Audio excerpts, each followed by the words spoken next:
Selamat datang di Alur Donghua. Kali ini Mimin akan cerita novel The Crown, Emperor of Eternity. Sebelum mendengarkan, jangan lupa subscribe, like, komen, dan share ya, biar Mimin tambah semangat. Selamat mendengarkan. Melanjutkan episode sebelumnya, apakah kamu akan tinggal sendirian? Mendengar suara tegas Chu Kuang-Seng, semua orang Huanmen tercengang dan memandangnya dengan tidak percaya. Tidak, Julier langsung menolak gagasan Chu Kuang-Seng. Orang dari klan Moling yang mengejarnya memiliki kultivasi yang sangat menakutkan. Jika adiknya dibiarkan sendirian, kematian hampir pasti. Melihat penampilan semua orang, Chu Kuang-Seng tampak serius. Dia berkata dengan suara yang dalam, "Saya tidak bercanda. Meskipun orang tua ini kuat, jika saya ingin melarikan diri masih ada beberapa cara." Setelah mendengar ini, ekspresi semua orang berubah. Memang benar, dengan kultivasi orang dari klan Moling, kekuatan kecil mereka hanya akan menjadi beban dalam pertarungan sesungguhnya. Oke, Yolofeng mengangguk dan berkata, "Kami sedang menunggu Master Sekte di depan. Jika kamu melarikan diri, datang dan bergabunglah dengan kami." Melihat ini, Yolofeng melambaikan tangannya dan memimpin semua orang Kuanmen berlari ke kejauhan. "Kakak, kamu?" Chu Kuang-Seng memandang Culier dan hendak mengatakan sesuatu, tapi langsung disela. "Saya tidak punya ruang untuk bernegosiasi di sini." Meskipun Culier tersenyum, tekad di matanya tidak salah lagi. Melihat ini, Chu Kuang-Seng tidak mengatakan apa-apa lagi, tetapi berbalik dan melihat ke arah datangnya orang dari klan Moling. Beberapa nafas kemudian suara angin kencang terdengar. Dan kemudian Chu Kuang-Seng melihat seorang lelaki tua berbaju biru muncul. "Kamu bajingan kecil, beraninya kamu menyakiti tuan muda klan Moling sampai sejauh ini." Begitu lelaki tua berbaju biru itu muncul, dia memeriksa luka Motian dan segera berteriak keras. "Ranah juding tingkat 6, orang ini seharusnya penatua agung Moling." Chu Kuang-Seng berkata dengan ekspresi serius, mengabaikan teriakan keras lelaki tua berbaju biru itu. "Hari ini aku akan mematahkan anggota tubuhmu sebagai hukuman." Molly berteriak dingin dan aura yang sangat kuat keluar dari tubuhnya. Tangan Molly, dia mengulurkan telapak tangannya, dan cahaya hitam pekat berkumpul seperti air pasang. Hanya dalam setengah napas awan hitam pekat muncul. Awannya yang benar-benar hitam seolah-olah terbuat dari tumbukan tinta. "Mati!" Molly berteriak keras dan menampar ke arah Chu Kuang-Seng dengan telapak tangannya. Awan yang tampak tebal itu meletus dengan kecepatan yang sebanding dengan kilat. Dengan cepat menutupi Chu Kuang-Seng. Bentuk keempat dari suara Buddha Dalu. Sang Buddha lahir dari laut penderitaan. Ekspresi wajah Chu Kuang-Seng serius dan dia tiba-tiba berteriak dengan keras saat tangannya berubah. Kuda emas yang mempesona berkumpul bersama dan gelombang suara kemasan yang tak terbatas menghantam awan hitam pekat seperti air pasang. "Eslas!" Julius di samping juga berteriak. Dia memegang tangan Gionya dan bilah kristal berwarna biru es muncul. Begitu pedang biru es muncul, pedang itu melesat seperti kilat, melesat menuju awan hitam pekat. Ketiganya bertabrakan, dan gelombang suara emas dan bilah pedang biru es semuanya meledak dengan kekuatan terkuat. Terus-menerus membombardir awan hitam pekat. "Kamu melebih-lebihkan kemampuanmu." Molly mencibir, dan ketika dia menggenggam telapak tangannya, awan hitam pekat mulai mengeliat dengan cepat, dan akhirnya membuka mulut raksasa iblis dan menelan dua sekarangan sekaligus. Hampir seketika Chu Kuang-Seng dan kakaknya memuntahkan darah dan terbang mundur. Mereka merasa ngeri saat menyadari bahwa serangan yang mereka lancarkan telah hilang sama sekali.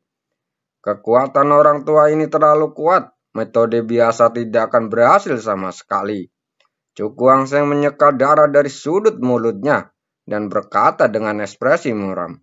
Di sini, awan hitam terbang dengan cepat dan mendarat tepat di depan mereka berdua. Saat berikutnya, suara keras yang mengejutkan meletus. dan kedua sosok itu diselimuti cahaya hitam pekat dan menghilang.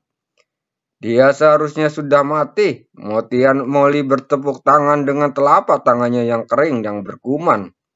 Dia memiliki keyakinan mutlak bahwa dengan kekuatannya, dia dapat melenyapkan kedua junior itu hanya dengan satu jentikan tangannya.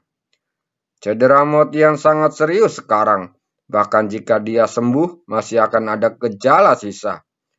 Kata Molly dengan wajah muram sambil menatap Motian yang pingsan karena perdarahan yang berlebihan. Kamu benar-benar memberi keuntungan kepada dua junior itu. Dia memandang dingin ke kejauhan dan kemudian ingin pergi bersama Motian. Hah? Tapi saat ini suara kejutan keluar di tenggorokannya. Setelah itu Molly melihat dengan ekspresi jelek saat melihat Cukuang Seng. Karena awalnya mengelilingi mereka berdua perlahan menghilang. Sesaat kemudian teratai perak besar muncul di sana, tergantung di langit. Pada luar angkasa semu, melihat teratai perak itu wajah Molly terkejut dan kemudian dia kehilangan suaranya. Anak ini sebenarnya memegang harta langka di tangannya. Benar-benar salah perhitungan. Dia menatap Cukuang Seng dengan wajah muram dan berkata dengan dingin. Tapi ini tidak apa-apa. Membawa badai ruang angkasa semu kembali klan ke Molly bisa dianggap sebagai kompensasi untukmu, bajingan kecil. Kamu terlalu banyak berpikir, kata Cukuang Seng dengan suara dingin. Mendengar kata-kata ini, Molly menunjukkan ekspresi galak di wajahnya. Dia tersenyum mengejek. Jangan terlalu banyak berpikir. Selanjutnya, kamu akan tahu. Sebelum dia selesai bicara, gelombang aura mengerikan lainnya menyapu. Hujan panah moling. Molly menghadap ke langit dan berteriak. Ada cahaya hitam pekat yang berkumpul di udara. Dan akhirnya berubah menjadi panah tajam hitam pekat yang tak terhitung jumlahnya. Saat berikutnya, dia mengulurkan tangan mengarah ke Cukuang Seng. Dan panah yang tak terhitung jumlahnya segera ditembakkan dari udara, menuju ke arah Cukuang Seng. Saudari, kamu kendalikan badai ruang semu ini dulu. Cukuang Seng melirik hujan roh panah tinta yang ditembakkan dari langit dan berkata dengan suara yang dalam. Apa yang akan kamu lakukan? Julier tertegun dan bertanya dengan sedikit kebingungan. Pinjamkan aku sebagian dari kekuatanmu, kata Cukuang Seng tanpa menjelaskan lebih lanjut. Mendengar ini Julier tidak berkata apa-apa lagi. Mengangkat tangannya dan menembakkan sinar biru es. Cukuang Seng memegang cahaya biru sedingin es di tangannya, lalu menutup matanya dan dengan ekspresi menjadi sangat serius. Melihat ini, Julier buru-buru mengendalikan badai ruang semu dan menahan dampak hujan panah. Ribuan anak panah menghujani menyebabkan teratai perak berdengung. Namun, benda ini adalah badai ruang angkasa semu tingkat emas dan tidak akan mudah untuk runtuh. Mari kita lihat berapa lama kamu bisa menahannya. Wajah Molly sangat muram. Dia mengaktifkan hujan panah moling yang terus-menerus membarbardir teratai perak. Pada saat ini, mata tertutup Cukuang Seng sedikit bergetar. Dan kemudian cahaya berwarna-warni keluar dari antara alisnya dan mendarat di telapak tangannya yang tersegel. Saudaraku, apakah kamu akan menggunakan kekuatan fungsi? Melihat adegan ini, ekspresi Julier tiba-tiba bergetar, dan kemudian dia kehilangan suaranya. Cahaya warna-warni mengalir, melompat di telapak tangan Cukuang Seng seperti dewa. Saat berikutnya, alis Cukuang Seng tiba-tiba bergetar, dan dua kekuatan yang sangat berbeda menyerbu ke dalam cahaya berwarna merah. Kekuatan mental dan kekuatan luar angkasa. Melihat pemandangan ini, wajah cantik Julier berubah. Saat ini, dia yakin metode yang digunakan adiknya adalah kekuatan fusi. Aku tidak boleh membiarkan lelaki tua ini mengganggu adikku. Dia menggertakkan gigi dan kemudian mengarahkan seluruh kekuatan di tubuhnya dan memasukkannya ke dalam cahaya perak. Aliran cahaya perak terang keluar dari sana.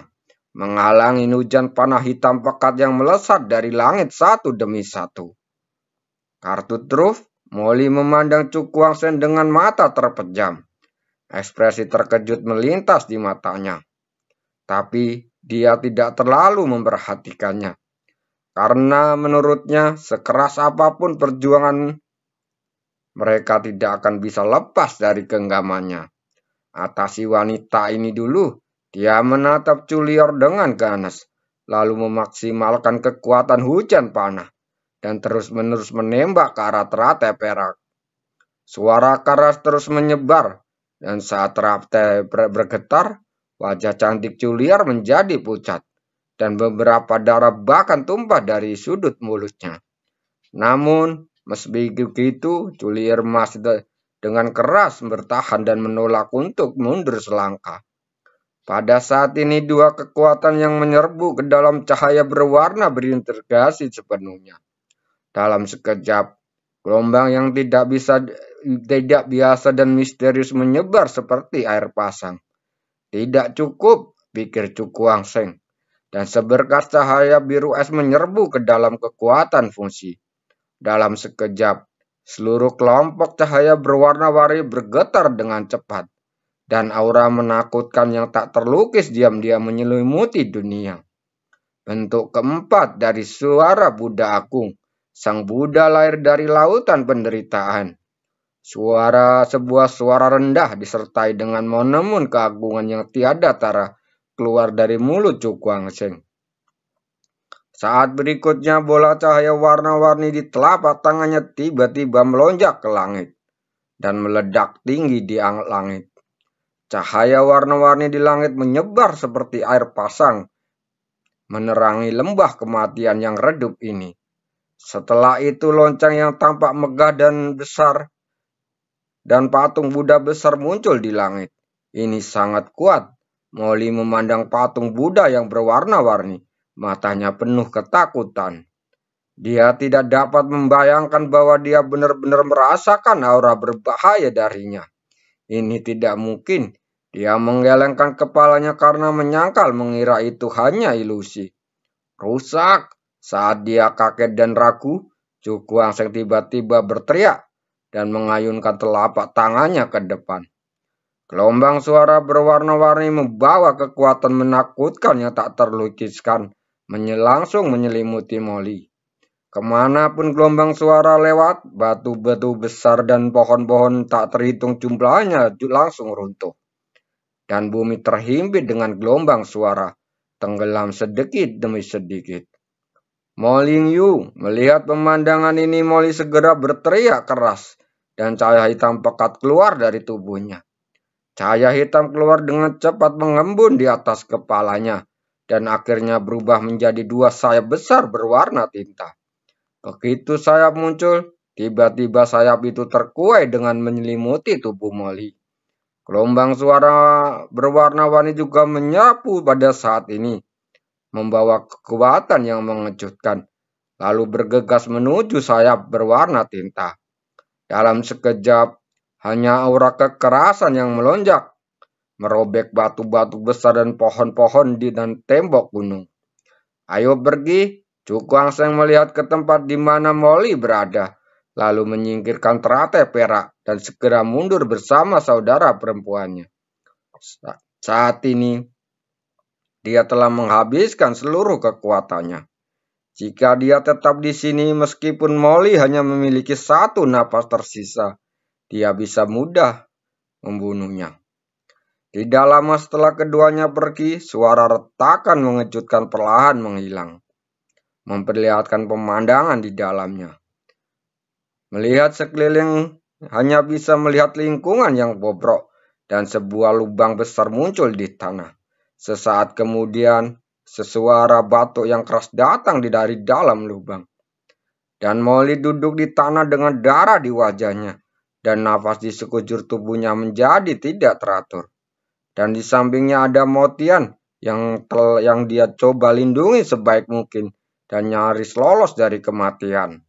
Dasar bajingan kecil, aku akan mengulitimu, teriak Molly dengan ekspresi garang di wajahnya. Matanya menjadi merah darah. Dia adalah tetua Moling yang bermartabat, jatuh ke tangan seorang junior. Sungguh memalukan dan sangat terhina. Di sana, saat Moling sedang marah, suara dingin tiba-tiba datang dari kejauhan, membuatnya langsung gemetar. Itu adalah sekte Lingwu, orang-orang tua geng Yan itu.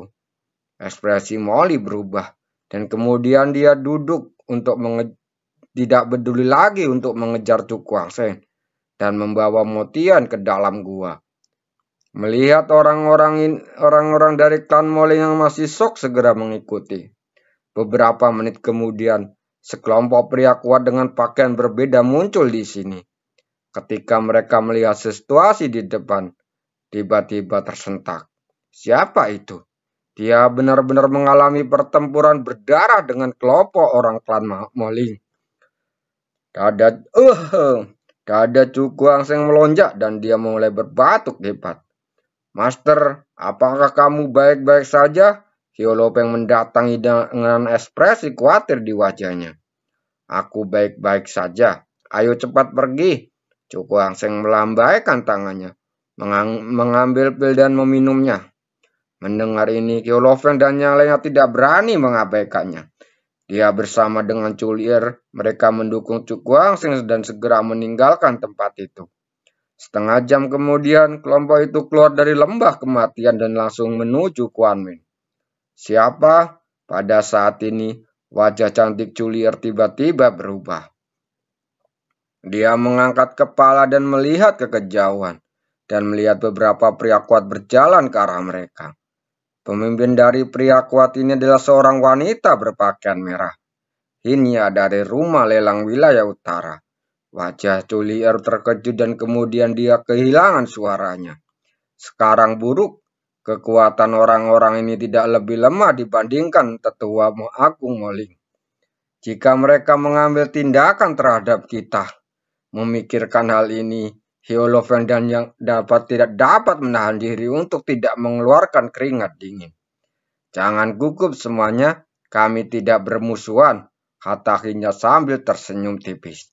Saya tidak tahu apa tujuan Nonaya datang ke sini. Mata Culier berbinar dan dia bertanya. Mendengar ini Hinya tidak menjawab secara langsung, tetapi berkata, apakah menurut Anda akan aman jika meninggalkan lembah kematian? Kalimat ini samar ini mengejutkan semua orang di Quanmen. Apa maksudmu? Culier bertanya dengan ekspresi berubah. Hinya tersenyum dan berkata, Sekte Lingwu bukanlah satu-satunya yang menatap batu Yuanling. Dengan situasimu saat ini, kamu tidak dapat mencapai Huamen sama sekali. Setelah mendengar ini, mata Culier berkedip dan dia bertanya, Nonaya, tolong beritahu saya jika ada yang ingin Anda katakan. Ikuti saya dan saya akan membuat Anda tetap aman. Tawa samar Kia tiba-tiba membuat semua orang di Huamen berubah. Terima kasih telah mendengarkannya.